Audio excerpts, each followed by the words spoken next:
तुझे किस बात का इतना स्ट्रेस है? क्या इस बात का कि एग्जाम में क्या लिखेगा, या फिर इस बात का कि सवाल समझ आएगा या नहीं?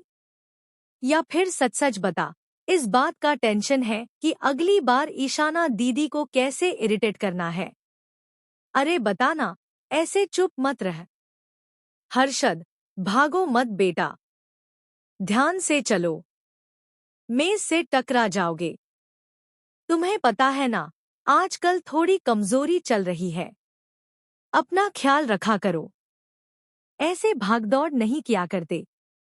हर्षद थोड़ा रुक जाता है, मुस्कुराकर पीछे देखता है। उसकी आंखों में शरारत भी है और मासूमियत भी। वो धीरे से कहता है, आपने ही तो कहा था ना कि आज न्यू ईयर है, और न्यू ईयर पर जो भी विश मांगी जाती है वो पूरी करनी पड़ती है। आपने वादा किया था कि मैं जो भी बोलूंगा आप वही करेंगे। सामने बैठी शख्सियत हल्की हंसी के साथ जवाब देती है, हाँ हाँ बेटा, कहा था।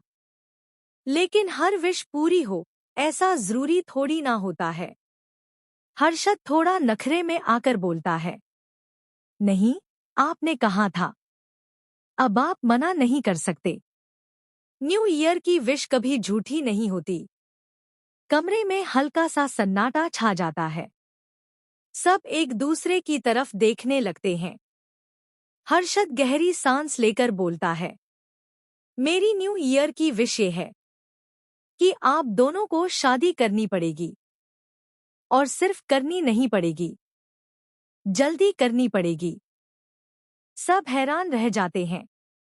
कोई मुस्कुरा रहा है, तो कोई चौंक कर एक दूसरे को देख रहा है।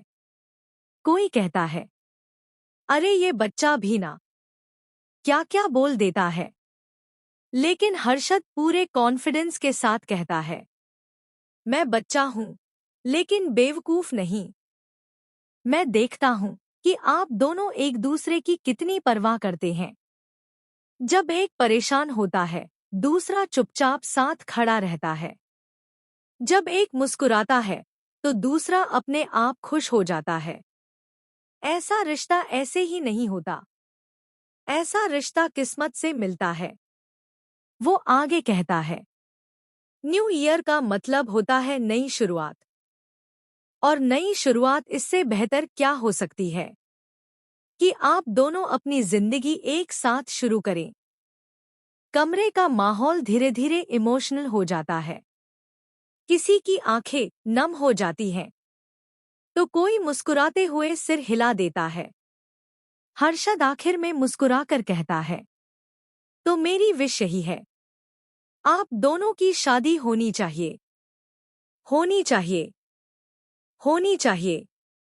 कमरे में हल्की तालियां गूंज उठती हैं, और न्यू ईयर की शुरुआत एक नई उम्मीद के साथ होती है।